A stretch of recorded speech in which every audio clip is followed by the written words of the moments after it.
Hello and welcome to Watercooler Live. A special hello to everybody in Victoria. We're really with you in spirit. Like, as the Prime Minister said today, we're all Melburnians today. So, stick at it. Must be tough down there. But look, we've got a fantastic show again, Watercooler 13, lucky for some.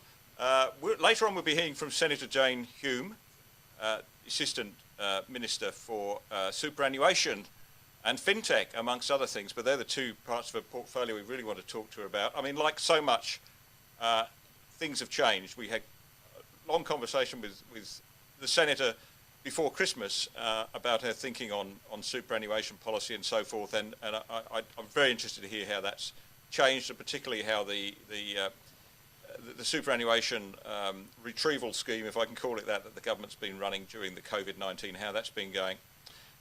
We'll also be hearing from Judith Sloan. We mustn't forget, of course, that we have an economy and we would like it to keep ticking over.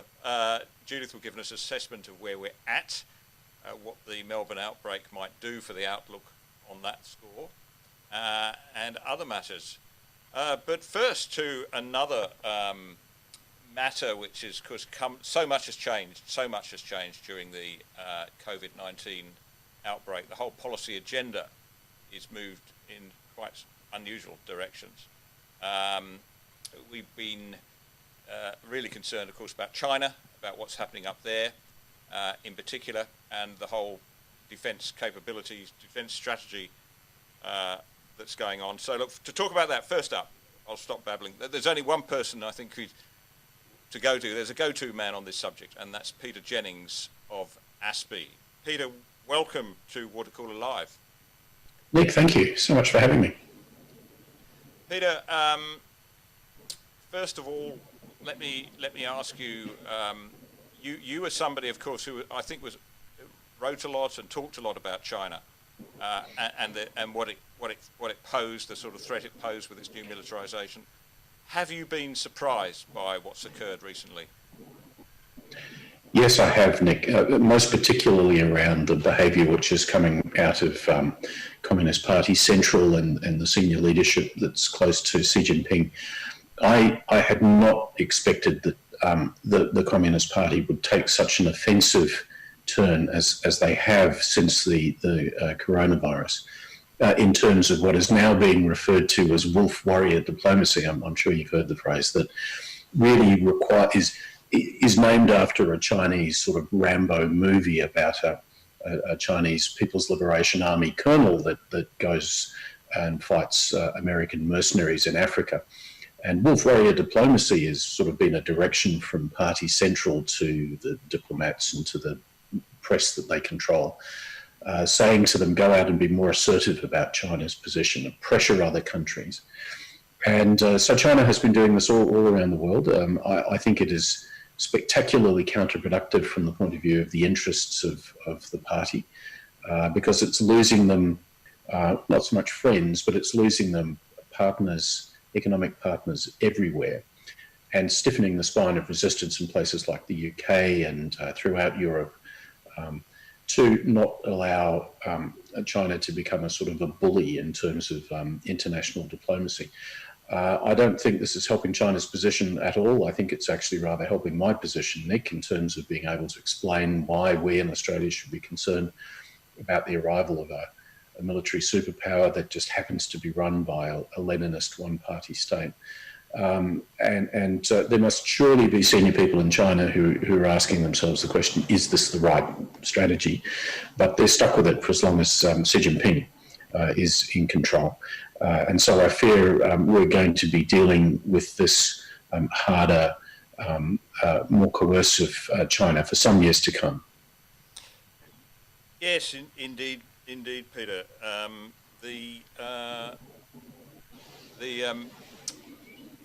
China has been building up a lot of kit, hasn't it, over the last 2 decades, really, possibly longer. What does China have in the way of equipment, military hardware, that would pose a threat to us?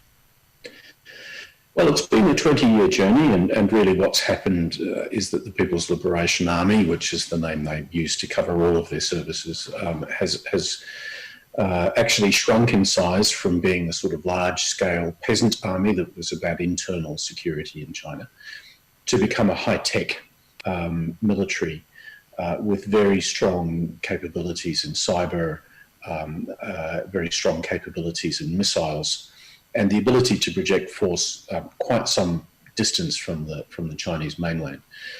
There are niche areas where it can be said that China is not quite up to the standard of technology that the United States and a number of Western countries, including Australia, has.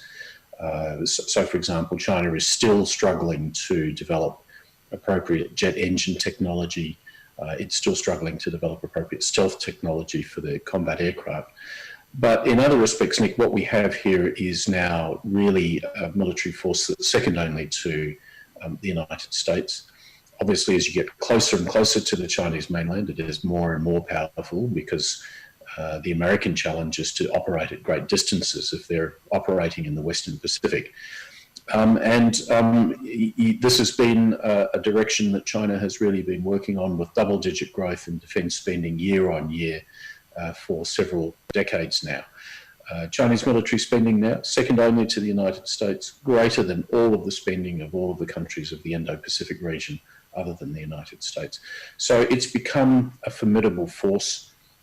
They're not without their problems, but we shouldn't be underestimating what they can do in a military sense either. The announcement last week that we were going to invest a lot more money in defence, I think largely in line with the recommendations of the 2016 white paper. What are we aiming to do? What are we going to be able to do with that investment? Well, Nick, if I could describe the main focus of the 2016 white paper was to really lay down an industrial plan for shipbuilding and other forms of defence construction in Australia over the long term. And that's why there is such an emphasis in the 2016 document on the force that we will actually have in the late 2030s and the early 2040s. What the strategy update does, this is the document that the government released last week, is that it puts the focus very much on the here and now. And it is, if I can put it this way, a really urgent expression of the need to build up the combat hitting power of the Australian Defence Force in relatively short order. So one of the immediate decisions that comes out of it is the acquisition of a long-range missile of a type that can be fired from an aircraft or from a surface ship, which really has the effect of being able to extend the range of the Australian Defence Force significantly beyond our own borders. And really the overall purpose of the strategy is to say to any country that might have malign intent against Australia, well, we will have the ability to come out and hit you hard at significant distances from the Australian mainland. Overall, I think this is necessary. I think it is something that we absolutely have to do, taking account of the risky strategic situation that we're now facing. There's not a lot of new money in it, Nick, but really the government's intention here is to say, even at a time of a severe economic downturn, that they are sticking to the plan to spend around, if not somewhat more than 2% of gross domestic product on defence. I think my own observation there would be to say that's likely to be the floor rather than the ceiling of necessary defence expenditure into the future. So I would think that future governments will find themselves compelled to spend more, not because they want to, but because that's the nature of our strategic situation. But overall, it's a really important start. It's something that will add to the combat power of the Australian Defence Force. I think that's a very worthwhile and necessary investment at this time. What about the submarine program? Surely this must reinforce the fact that we need submarines. It certainly does. The submarines are going to be very much at the pointy end of the spear as far as Australia's deterrent capability is. The beauty of submarines, of course, is that you never know where they are. We are now on track for a construction of a new submarine, which will see us double the size of our current submarine fleet from 6 to 12. Of course, there's been a lot of concern and observation about the fact that this is a very slow process. Indeed, we're still some years away from cutting steel on the first of the new submarines. And what that means is that the existing submarines, the Collins-class submarines, will remain, one of the most important parts of our armoury for a good decade and a half to come. Now, Nick, that was always part of the plan, and the Collins does have something of an unfortunate reputation from its early days in the late 90s or the early 90s. But I can tell you that of conventional submarines around the world, the Collins is one of the most capable, if not the most capable submarine, capable of operating at great ranges, including well into Australia's north. And the policy statement that the government released does now, I think formally for the first time, indicate that there is a plan to modernise the Collins submarine, even at the same time as we continue the process of preparing for the new ones. So again, I think this is given our geography, given our approaches, it only makes sense that you would think about strengthening submarine capability in a whole bunch of different dimensions, and that's something that we will continue to have to put significant priority on. There's still considerable discussion about whether we bought the right ones. Whether we should have gone to the Germans or the Japanese. What's your thinking? Have we got the right vessels? Well, what happened was that there was a sort of a pre-design fashion parade to give the Australian Defence Force and the government an opportunity to look at three proposals, one from Japan, one from France, one from Germany. There's an awful lot of comment and observation about this, often from circles where people really couldn't possibly speak with confidence about the capabilities of the vessels or the costs that were going to be involved. And I think what the Defence Organisation ultimately did was they picked the design and the proposals around how the design would be constructed that was the one with least risk and the one that came closest to the particular or almost unique requirements that we have for range. So, for example, just to quickly explain a point, Nick, the Japanese submarine that was once of such interest to the Abbott government, in terms of Japanese strategy, that boat leaves Japanese harbours. It goes and literally sits on the bottom of the Sea of Japan, no more than a couple of 100 kilometres from home port, if I can put it that way. The boat did not have the range that Australia would need to operate its submarines, and so the Japanese proposal talked about cutting the design in half, adding a plug of about 30 metres, which was going to contain more batteries, in order to give the thing something like the range that we would need. There was a significant a significant series of considerations went into making the design selection. None of them were without risk, and indeed there are serious risks that are associated with the current vessel. But I think Defence did the right job, and the government of the day did the right job in picking the design that was best suited for our circumstances. Now what's happening is that we go from the equivalent of a very loose sort of sketch to ever more precise design decisions that have to be made in the construction of the boat. This is taking a lot of time, but the experience of defence procurement, frankly, is the longer and more careful you take, the longer you take and the more careful you are about design, the less risk you will have when you finally come to construction. So I would dearly wish that our government would be on the front foot selling this project more vigorously than, frankly, has been the case ever in the last half decade or so. But I feel that we're now at a point where we need to stick with the current program at the same time as we modernise the existing Collins-class submarines. And the combination of those two things presents, the right strategy as far as undersea warfare goes for the coming immediate years and some decades into the future. Is it too late to go for nuclear? No, and again, I've been on record for some time now saying that we ought to have a mature conversation about the possibility of nuclear propulsions for submarines. I think that this is well within our capacity as a country to be able to do it. We simply need to have governments that are courageous enough to want to take the step. So my guess, Nick, would be probably 5 to 10 years to equip us with the skills.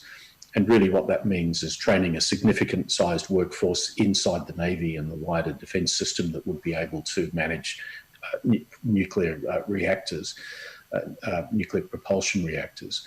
We need a safety regime in place. We need to spend a huge amount of time with the 3 nuclear navies that we cooperate with, that is the French, the British and the Americans, to train our people up. And if we did that, if we had a government, or probably a series of governments, that was prepared to stick with that program, in about a decade's time, we would be in a position to say, okay, let's now think about going nuclear.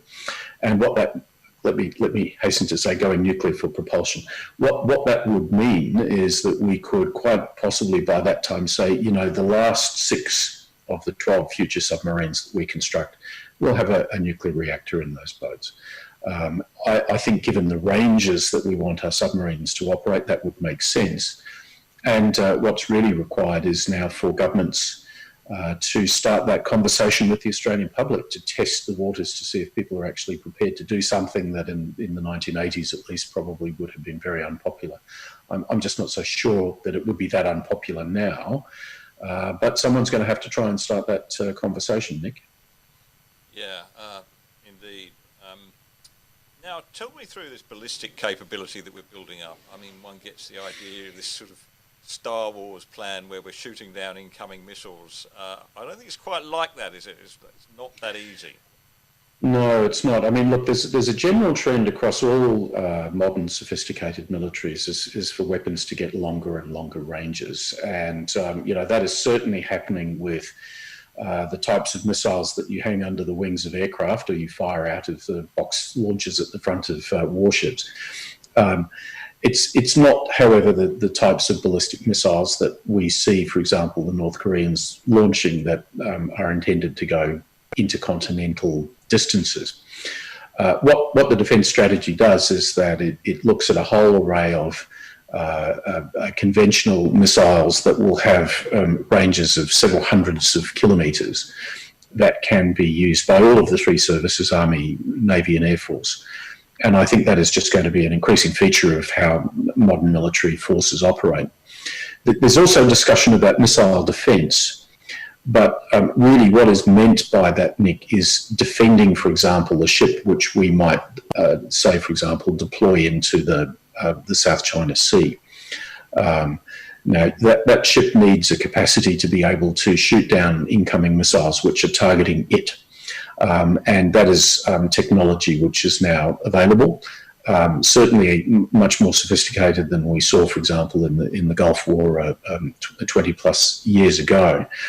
But what we will not see, I don't believe, anytime soon, is missile defences for Australian cities. Because frankly, the challenge of being able to shoot down an intercontinental ballistic missile as it starts to re-enter the atmosphere above Parliament House, Canberra, Nick, is going to be immensely difficult. When a ballistic missile comes down and is getting close to its target, it's travelling at something like 28,000 kilometres an hour. It's very hard to hit. And so Star Wars defence of the capital is not going to happen soon. But we are certainly talking about the types of defences that you would want for a brigade which was deployed significantly far forward into a military theatre, or for a ship or aircraft which are operating, you know, significantly forward of the Australian mainland.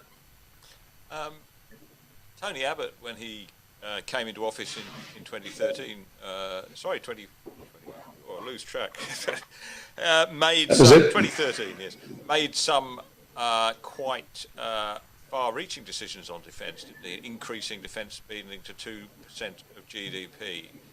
If he hadn't have done that, where do you think we'd be now? Well, probably even further back on the back blocks than we can afford to be in the light of the current strategic situation.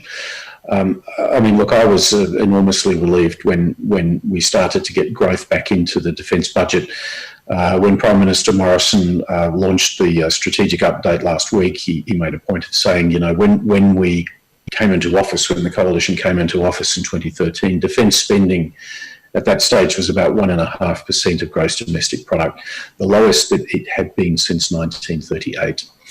And frankly, Julia Gillard was banking a peace dividend, which was just not there. So growth is good. But what I can tell you is I think 2% of defence spending is nowhere near what is going to be adequate for Australia's needs in the light of the strategic environment that we're going into.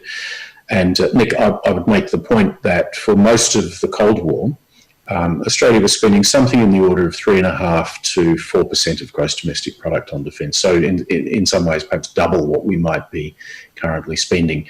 I'm sure Judith later on in the program will say that these are sort of eye-wateringly large sums of money, but you have to tailor the budget according to the strategic circumstances, and that's the territory that we're heading into. So defence is on a growth path. That's great news. But if you look at all the things that the government is talking about in the strategic update, I very quickly come to the conclusion that this is not the design for a defence force that you buy on 2% of GDP. It looks more like the design of a defence force that you'll get for 3.5% or 4% of GDP. Well, thank you, Peter. Sobering interview, I think, but thank you for the work you do, and we'd like to have you back on Watercooler Live again soon. It's my pleasure, Nick. I'd be delighted to talk again. Thank you so much. Thank you. That's Peter Jennings from ASPI. And now to the economy. We have one. It matters, and it's taking a battering, of course. Let's go to Judith Sloan and see what Judith's take on this is. Judith, you should be in Melbourne, I think, by rights, but you've fled across the border. Is that right? I did quite some time ago, so I don't think I'd get across now. A fugitive, in other words. Well, a citizen of Australia. Judith, we spoke, probably 6 or 7 weeks ago on Watercooler Live about the economy, and we expressed our concerns for it. But I think at that stage, both of us felt that, the first priority, of course, was to get this virus under control. Do you think we're now in a different phase of this? Do we have to start weighing up the cost benefits a little bit more and taking note of the extraordinary damage that's being done to business and the economy? Look, I think the economic discussion has changed. I think there were grounds for a degree of optimism last time we spoke. Now, I say that in a muted way. Clearly, if you lock down the economy, force businesses to close, restrict movement of people and the like, that has a huge effect on the economy. But the feeling was that if we could control the pandemic quickly, flatten the curve, I don't think they talk about that so much now, and then reopen the economy, then hopefully it would have been, well, not quite a V, but maybe a U. So a lot of the economy could come out of hibernation. There would probably be still restrictions on international movement of people. So it would be more trying to have a dynamic internal economy. But I think there were sort of reasons to be reasonably optimistic. And I think people then accepted the lockdowns and the economic consequences on that basis.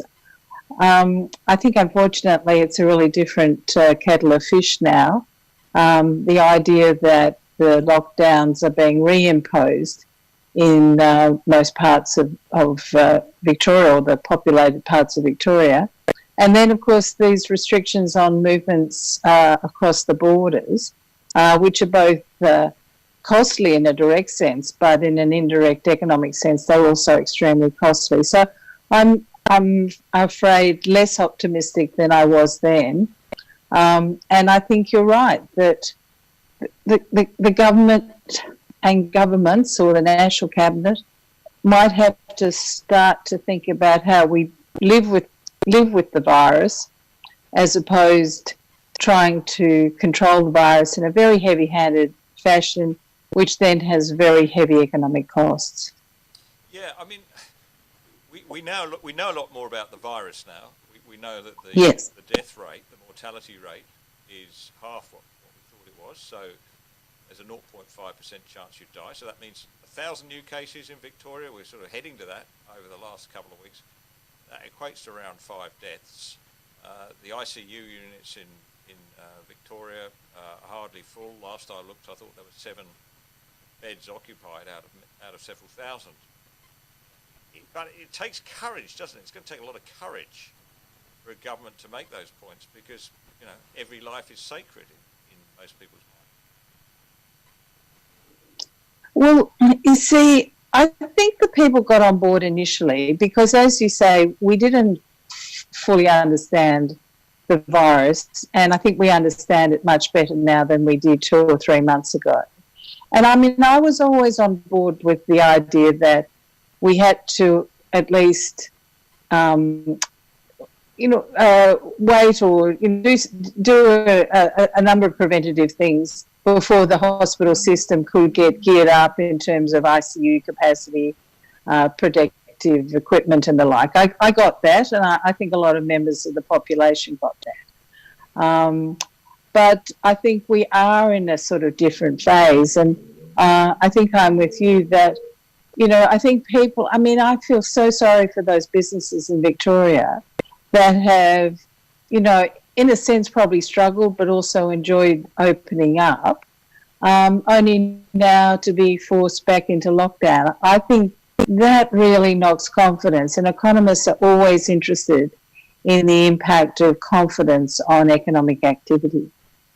Yeah, it's very hard on thinking about restaurants, catering, where people have, they've stocked up with food, they've filled the cellars up with beer, and now suddenly in the space of barely a week, everything's changed dramatically and they can't open up. No, and that's what I mean. I think the sort of impact this time on confidence is absolutely shattering, really. And of course, it's the business owners, the workers of the businesses, but also the customers. People were just getting used to going back and going into the cafes, going into the pubs, going into the gyms, going into, beauty parlours, other things that had been previously prevented for them. So I just think this time round, I feel that it's very hard to feel optimistic about the short-term impact now. And, let's not forget, there was this idea, and I thought it was a reasonable idea, that, okay, we don't have any international movement of people or very restricted movement, so international tourism is close to dead. But then people weren't able to go overseas. So there could be this real surge of internal tourism. So, we were all going to, instead of going to Europe, we're going to have a look around Australia. So I think that was a reasonable proposition. But now with the borders having been closed, Victoria is a large part of the population. Well, Victorians can't hardly move out of their suburb now. That also, I think, is a prospectively positive outcome that's been knocked on the head. Do you think that the Andrews government was just unlucky, or is it something about the way they operate that made it more likely that this outbreak was going to happen there than perhaps New South Wales? Well, being a Victorian, I've always thought he got away with an awful lot because there was some sort of presumption of competence or sort of baseline competence. So I think what's happened in the last 2 weeks or so, that the population are now thinking, well, he sounds to me like some sort of jumped up primary school principal, frankly, the way he talks to us about, how we have to stop playing golf to save lives. But we kind of put up with it because, okay, they're competent. So, look, I think, and don't think that inquiry, the judicial inquiry that they've called to sort out the problems in quarantine, will really reveal the problems. I noticed that they've spent, was it $3.5 million on some private sector consultants. Well, they'll be useful. We'll be able to throw them under the bus. It was their fault, But, I just think there was the New South Wales government who they accepted the appropriate assistance from the Australian Defence Force. They used their police force appropriately. They had appropriate governance arrangements in terms of using the private security firms, including sacking some private security firms that weren't meeting the specifications, and they've done that pretty well. So it seems to me extremely disappointing that this has happened in Victoria, and it may not just be an issue of the quarantine deficiencies, but what this shows you is that if the virus gets out again, it can spread. And the way that governments react at this point in time is to just reimpose these very economically harmful lockdowns. And so we really are, in many ways, almost worse off than we were, 2 or 3 months ago. Yeah. And how much do you think the unions have played an influence here? I mean, for instance, it seemed clear to me that one of the reasons why Daniel Andrews was keener to lock down schools, to close the schools, was because there was a very strong message coming from the teachers' union that they wanted that, and with the the reluctance to take on the Defence Force personnel. Well, the police were on pretty good overtime. They still are, and there was resistance from the police unions. Am I just being cynical here? Well, I mean, that would be the first presumption, I think, to try and understand what's happened. I mean, there seems to be a various curious involvement of Martin Watercooler, who's the Minister for Jobs or something.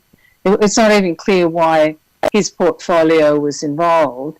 Then there seems to be some sort of stoush between the Minister for Police and the Minister for Health. So I don't think that's, again, helpful at all. And yes, as I understand it, the police didn't want the Australian Defence Force, but also the private security firms were attached to the union that's attached to Martin Watercooler, and so it all goes around. But, I guess, the bigger issue here is that at a time of, considerable stress from the population, for these sort of factional spats and inappropriate involvement of union influence and the like, it's extraordinary. It's extraordinary that the Premier didn't have enough sense to say, no, that the absolute key here is professional, competent and effective management of quarantine and indeed controlling the virus more generally. Yeah, so on to the economy. Do you now see this as being, is this a long, deep recession, or are we going to go in and come out? What's your hunch? Well, the thing is, I kind of think of ourselves as being kind of on a parachute, really, because, we still have JobKeeper, we still have JobSeeker. The amounts of money that are sort of rolling out from the Treasury, or more specifically from finance, is absolutely extraordinary. And in fact, those in the lower part of the income distribution are on balance doing quite well, and spending of those in the lower part of the income distribution is actually higher than it was last year. So I think, there is a bit of a phony war now at the moment period going on, because there is so much support from the government, but unsustainable. So, but at the same time, if you look at the figures on unemployment and underemployment, and the drop-off in the participation rate, you've got about 25% of the workforce underutilised. So, that is a very economically damaging outcome if it's sustained over any period of time. So I think really the crunch is going to come in the last quarter, when in theory some of these supports are going to be at least wound back. I'm not sure they will be just stopped overnight, by the way. And then, we'll have to see. I think it's really, it's hard to feel too optimistic about what happens in that final quarter, but that, I think, is the real test of the economic harm of what's been happening. Prime Minister said right at the start, he said, look, there will be mistakes. You know, you do something as complicated as this, there's going to be mistakes. What do you think the balance is? Have we got it broadly right? Well, look, I think that's right. I think they had to act quickly. I mean, I think, you know, they made some mistakes with JobKeeper. I mean, the fact that a lot of casual workers ended up earning more than they did before the pandemic struck, that was a very funny outcome. So in New Zealand, where they had a similar scheme, they basically had two rates, one for full-time workers and one for part-time workers. I don't think that would have been beyond the wit of the government to do that.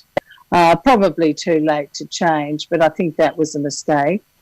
And, you know, I think up to a point, job seeker, you know, it's a total rate very close to the minimum. Certainly some of my contacts are telling me that actually one of the issues is that where there are jobs, it's very hard to attract some of these workers back into work because their viewers will, you know, I can earn a lot doing nothing, so I'm not coming back. So there are some really big economic challenges for both the Treasurer and Prime Minister and Cabinet more generally in the coming months.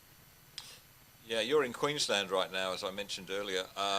What's the atmosphere like there? I mean, it seemed to me that the decision to extend the lockdown, the border closure, into the first week of school holidays was just needless punishment. I mean, if it's okay to open it next week, why not open it this week and allow people to, you know, bring a bit of money into the Queensland tourism sector? I guess so, but I mean, you know, my impression of Queensland at the moment is that certainly compared with Melbourne, it's really going pretty well. And there is, I think, quite a lot of internal tourism. Yeah, that I think, you know, was a bit of a funny idea to keep the border locked down to New South Wales, for example, for that period of time. But, you know, I think it does show you that an internal economy can be fairly vibrant. I mean, what I've learned, Nick, and this is true for you too, is that having lived in a small state for a reasonable portion of my life and now being in another smaller state, they kind of like the border being closed. You know, that's a button a Premier can push. And, I mean, yes, does hurt a lot of businesses, particularly up in northern Queensland, perhaps more so. But, you know, they really, they're a parochial lot, people in the smaller states, and that is both good and bad. Yeah, indeed. So we'll be talking to Senator Jane Hume shortly, the Assistant Minister for Superannuation, amongst other things. I sense the superannuation debate has moved on. You know, with the early release of super for some people, it now seems that you know, there's at least room for some serious debate over whether the superannuation guarantee should increase.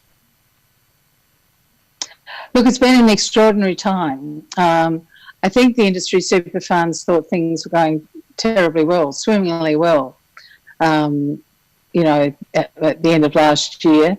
And, you know, they were looking forward to good returns. They were looking forward to the increase in the super guarantee charge. They, of course, were opposed to the withdrawal scheme, but the withdrawals have been very substantial. It's what economists call revealed preference, you know, so given people's ability to choose to withdraw money, as I understand it, it may well be up to a quarter of policyholders have chosen to withdraw it, which suggests that they were being forced to contribute really against their preferences. Now, the funds haven't liked that, and I think there was a period of time when they thought they might be able to defeat the second tranche of the withdrawal, but I think that's now too late because we're into the next financial year and people are already beginning that withdrawal process. I mean, I think something really important happened this week, and that was that David Murray, who's the chairman of AMP, declared that it would be economic madness to increase the superannuation guarantee charge. So, as you know, it's legislated to increase next July from the current 9.5% to 10%, and then ultimately to 12%. Now, the reason it is important that Murray said that is that he's talking against his book. You know, AMP is still a very large provider of superannuation services. So for him to say that, I think, was very important. So, I mean, it will be interesting to hear what Senator Hume has to say, because, I mean, she can quite rightly say that this is legislated and that is therefore the government's policy. But I think the arguments, do need to be revisited. And another thing for us all to watch will be the report of the Retirement Income Panel, which I think is on the point of going to the government. So there may be some very interesting information there, which will bear on this discussion. Thank you, Judith. Judith Sloan, thank you very much for coming on Watercooler Live. It's a pleasure, Nick. And you can read Judith's columns in The Australian quite regularly on during the week and at the weekend. And I'm sure we'll be inviting Judith back to trace this COVID-19 crisis as things progress. But now, as I foreshadowed to Senator Jane Hume, Minister for Superannuation, also Minister for Financial Services and FinTech, which we'll talk about. I hope we'll get around to talk about FinTech. But first of all, Jane. That was Judith we just had on.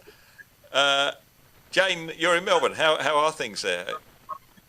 Well, it's pretty grim, to tell you the truth, Nick. If you had listened to the radio in Victoria today, you would have heard a lot of very anxious and frustrated people, talking about, the economy was just beginning to open up again. People were just beginning to get back into the office. The roads were getting busy again, and now we're back into lockdown.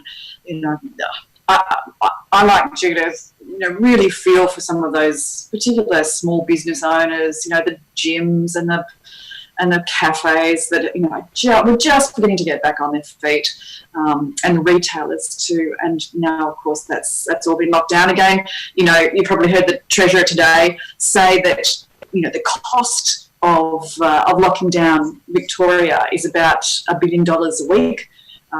Victoria is about a quarter of the Australian economy. It has a knock-on effect, across the country. We're big consumers down here as well. So it's pretty grim. It's pretty grim. So could we start with that issue that Judith touched on, superannuation, the early release program. First of all, how's that program gone? What's the demand been like for it? It's actually been quite extraordinary. It's been a very successful program. As you'd know, Nick, it was part of the second component of the COVID-19 responses. The first component was about stimulus. That was things like the cash flow boost. The second component was about a safety net, and that included job seeker changes and also early release and a couple of other things, maintaining flow of credit, particularly to small businesses. And then the third and final component of the COVID response was JobKeeper. So this was part of the safety net response. Obviously, it's optional. It was 2 tranches, one in the last financial year, one this financial year, of up to $10,000. People could access their own savings. We was amazingly popular. We anticipated back in March that around 2.3 million people would access their superannuation early. That included around 1.7 million or so Australians, and then another 600,000 maybe of temporary visa holders. Temporary visa holders only had one chance to access $10,000. Obviously, temporary visa holders can access their superannuation anyway when they leave the country, so made sense. And we anticipated around $29.5 billion would be withdrawn from super. As at today, we've already had 2.4 million successful applications, and around $27 billion has been taken out of superannuation. So we're still with a couple of months to go on the program. Now, you have to be really careful when you speak about this, though, because even though there's been 2.4 million successful applications, some of those have gone back for a second go. So we think it's around 94% or so of the applications that have already taken place in this financial year are repeat offenders, for want of a better expression, recidivists. They've gone back for a second go at their superannuation. So we want to make sure that we differentiate between the number of applications and the number of applicants. Otherwise, I think we could get some very mixed messages. And I would lay you odds that we hear some criticism coming out from the opposition about the forecasts that we made back in March. But I love that phrase that Judith used. What was it? Reveal preference. I haven't heard that before, but I think that is, quite telling. When people have the opportunity to access their superannuation, they have done so, and they've done it really, really successfully.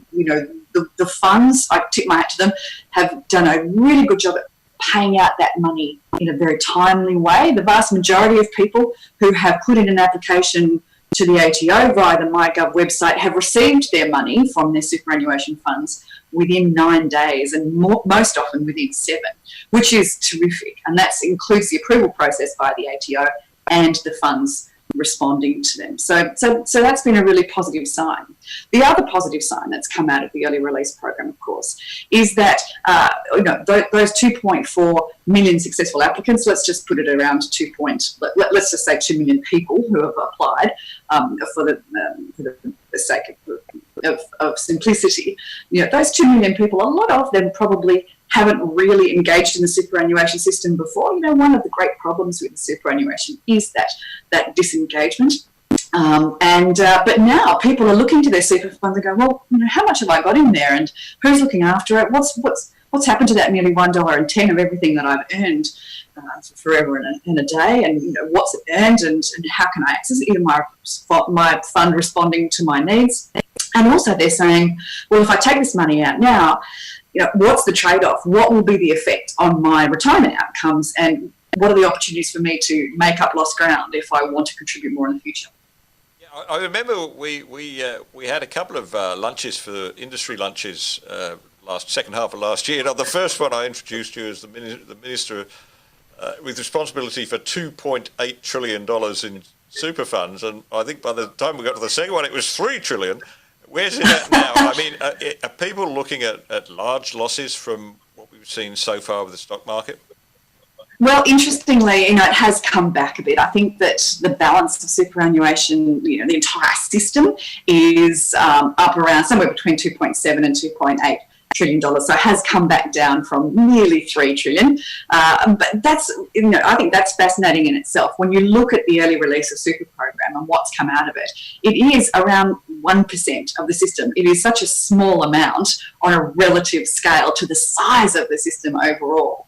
And, and even 27 billion, that's around maybe 3 days trading on the ASX. So just to sort of give you an idea of what it is. And Judith was right, there was some pushback from the funds. They were actually mainly concerned about liquidity, trying to access enough cash to make the payouts when they were necessary. They've actually not struggled with that at all. They've been very, very responsive.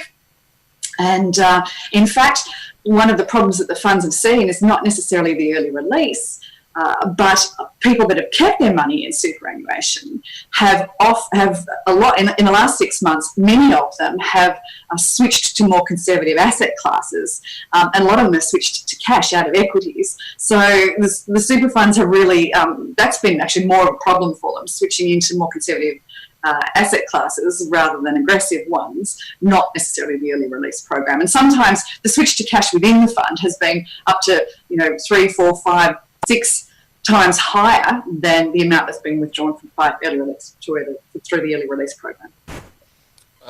The government policy, of course, is to stick with the plans to increase the superannuation guarantee from what 9.5. I knew we'd come to this. Has to. But look what's happened. I mean, a lot's changed in the outlook of the economy, and it's still a live issue in the party room, right, amongst your own colleagues. Senator Andrew Bragg, who was on Watercooler quite recently, talking about his monograph he's just produced, or his book he's just produced, where he makes, I think, some trenchant arguments about not increasing super level and actually giving people more relief from compulsory payments. And the argument, we've spoken about this before, the argument I find most convincing is that, you know, there are fewer and fewer people now buying their own home. And you and I were great fans of Robert Menzies. One of the greatest things Robert Menzies did was to increase home ownership from 50 to 70%. We think that's a very good thing. So surely we've got to start having a serious debate about this now, rather than just go ahead on the pre-existing timetable. Well, let me first reiterate what the comment that Judith made, which was absolutely right. It is already a legislated rise. It's been there for a very long time, and you know, a lot of people have anticipated it and worked around it. There have been enterprise bargaining agreements, for instance, that have already built in that rise. Now, you know, that said, and unwinding legislation is not an easy feat. You know, I speak as a senator here. You know, trying to negotiate an unwinding of legislation through the Senate is, you know, a pretty Herculean task. Now, that said, I do think that having that debate in the party room is a really important one, because, you know, MPs in particular, and also backbench MPs, you know, they hear on the ground from small businesses that are going to be the ones that, at least initially, bear the burden of paying the increase in the superannuation guarantee. You know, the money doesn't come; it's part of an overall labour cost, isn't it? It's almost like increasing a payroll tax. So, so businesses will really feel that when it kicks in halfway through next year, when it goes up by its first 0.5%. Of course, in the long run, in fact, in the medium run, it's employees that bear the brunt of a superannuation guarantee rise, because they're foregoing pay rises or potentially more jobs too. So yes, it does come at a trade-off, and you know, we understand that. And it's been interesting to see, not just in the party room, obviously, but who else has been a proponent of maintaining the superannuation guarantee where it is. Groups are really quite diverse groups. So ACOS, the Grattan Institute, the RBA, even the ISA have all conceded that that there is a trade-off with wages. It will actually feed into lower wages if the superannuation guarantee goes up, and that's a really important point. The other point, of course, is, you know, whether it's necessary to go up to create the best retirement outcomes, the optimal retirement outcome from superannuation. And of course, Ken Henry, who did the Henry Tax Review for the Labor government, gosh, you probably have a better remember of, you know, what the date was when it did that. I can't remember, but they were the ones originally that said the superannuation guarantee shouldn't necessarily need to go up beyond 9% to create an adequate retirement outcome. Now, Judith was right. We've got this retirement income review that's coming up very soon. That reports to government on the 24th of July, so only in a couple of weeks' time. And I'm not entirely sure when the government will respond to that review. It's apparently a very, very big and comprehensive document that's coming. So it might take some time before the Treasury responds. That's entirely the Treasury's prerogative.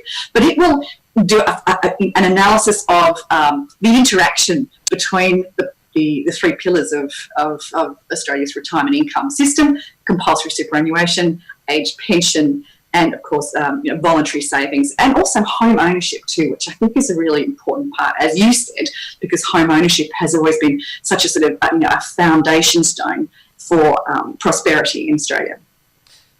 Financial regulation, of course, is another thing which comes within your portfolio, and you've had your work cut out. I mean, you took over the role shortly after the Banking Royal Commission, right? So that's exactly right. And you spent a lot of time dealing with legislation in Parliament in the last year or so.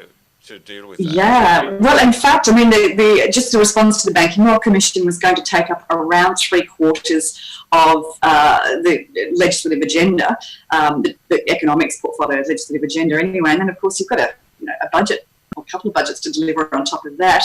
Put COVID there. Obviously, you can understand why we delayed 6 months the introduction of legislation for a number of the Hayne Royal Commission recommendations, just purely because, the COVID responses was the equivalent of putting together 3 budgets in 5 weeks. So we have had a bit of a disruption to the system. I mean, of course, the problem with regulation is there can be too much or it can be too badly framed. And we've produced a report recently, Litigation Nation, brilliant job that James Matthias did on this. But one of the things in here is that the continuous disclosure laws, large companies are always supposed to be informing shareholders of anything significant in the business that's going to alter the share price or other things. They're very loose, and as a result of that, it opens the way for sort of, bottom feeder law firms like Morris Blackburn and so forth to go in and use this whole huge amount of litigation funding that's around and just drive cases against companies, which probably, if you were to look at them fairly, you'd say have very little merit. And of course, the result is that it's very hard to be a director nowadays. It's very hard to get insurance to cover you for this. So obviously your colleague, Christian Porter, is doing a fair bit on this in terms of legislation that can tighten up some of this. But do we also need to revisit the continuous disclosure laws? Well, we already have addressed that to some extent. You're absolutely right, Nick. I mean, this really has been a glaring problem that's been hiding in plain sight, but it was kind of a slow burn because it's been around for a really long time. But now we have found these the litigation funders in particular who are using this continuous disclosure law in Australia as an asset class, because they know that if you mount a class action in Australia based on this continuous disclosure laws, chances are it'll settle, and the return is enormous for the original outlay to fund the case, which is pretty disgusting, I think. So, and a lot of those litigation funders are overseas investors. To turn our legal system into an asset class, I think is just gross. So some work has already been done there. The first, and I think significant speed hump, if you like, was announced by the Treasurer a few weeks ago, and that was to require that litigation funding took the form of a managed investment scheme, which means you have to go through ASIC and you sort of essentially get licensing and everything else. So now, that's not going to stop them because the return is so good, but it does put a little bit of, bit of grit in the wheels.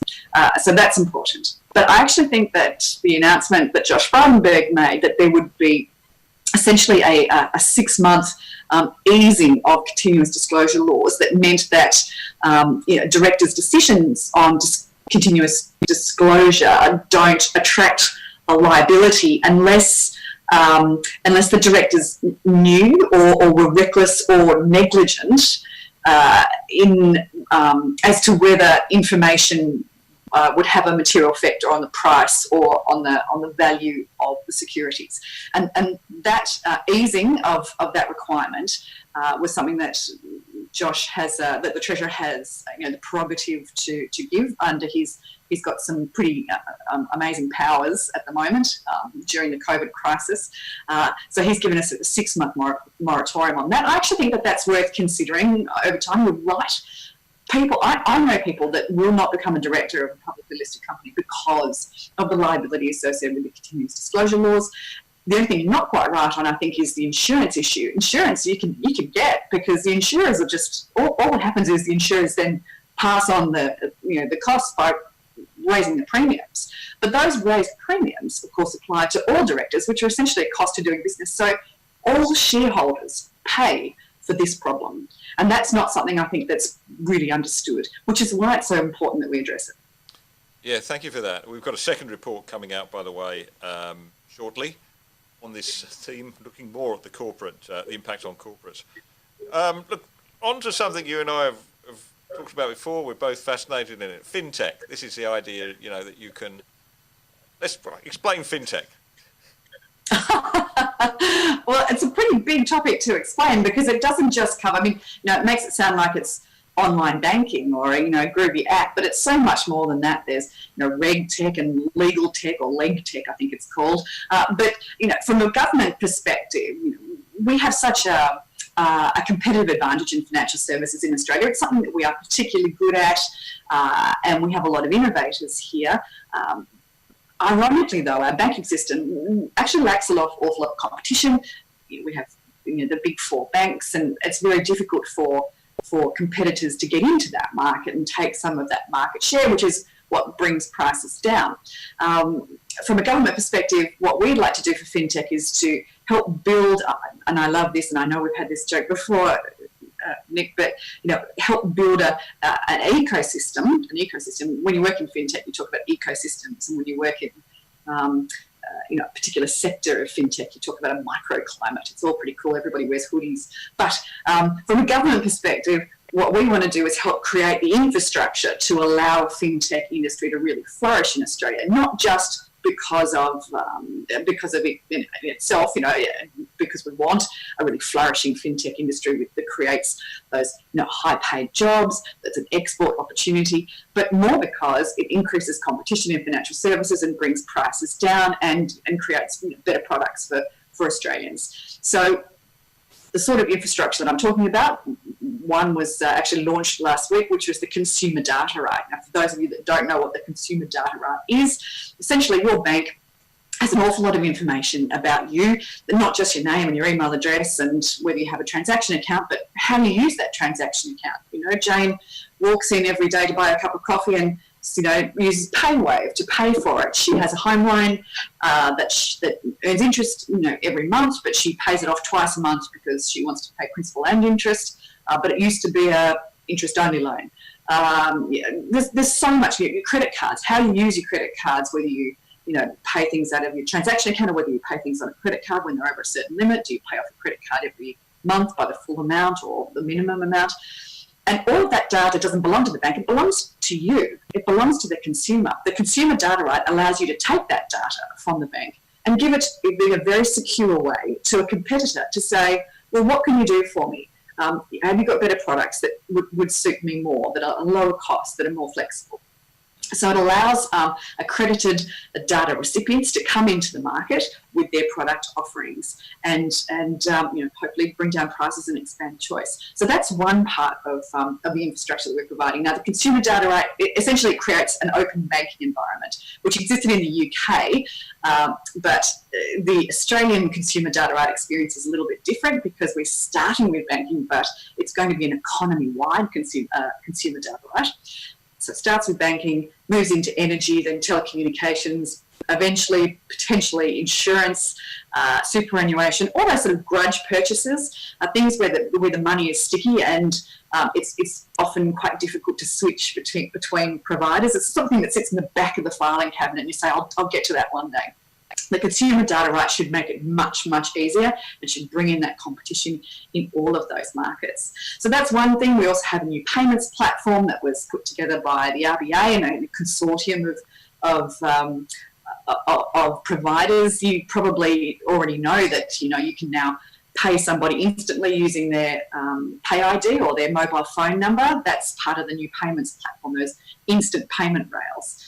We've created a fintech bridge with the UK, which is a sort of regulatory and investment alignment that essentially flags that we're open to business, that the UK can bring their fintechs in here to test the market, that we can take ours over there to a much bigger market. And we've also put a sandbox facility in ASIC, and that means that fintechs and startups can operate for a small period of time, 2 years, without getting all the licensing arrangements. It should be quite expensive, quite onerous, that ASIC would normally require. And they can test their business model to see whether it's viable. So there's a lot going on in the ecosystem. It's a very exciting place to work. Yeah, look, and thank you. And I think some of that might have been a little bit technical for some, but we're all having a crash course, aren't we, in this in technology as a result of COVID? I mean, look what we're doing here. So it seems to me that the time that's exactly right, isn't it? We're all becoming a little bit more savvy. Senator Jane Hume, thank you very much for joining us on Watercooler Live this evening. Pleasure to be with you, Nick. And that's just about it for Watercooler Live 13, coming to you from the Menzies Research Centre global headquarters here in the centre of Sydney. Thanks for joining us. One thing you can do, we've moved, our main platform will be YouTube, YouTube Live, which you're probably watching on right now. We do need you to press the subscribe button, which I think is somewhere beneath this picture, because that really helps us, and it will mean that you'll get updates about what's coming up, and share it with your friends, because we think more people would really enjoy this. We just need to get the news to them. And send me your feedback. Please send me your feedback. So thanks very much from me, Nick Cater, and all of the crew, Will, Tim, and James. Thank you, and we'll see you again next week.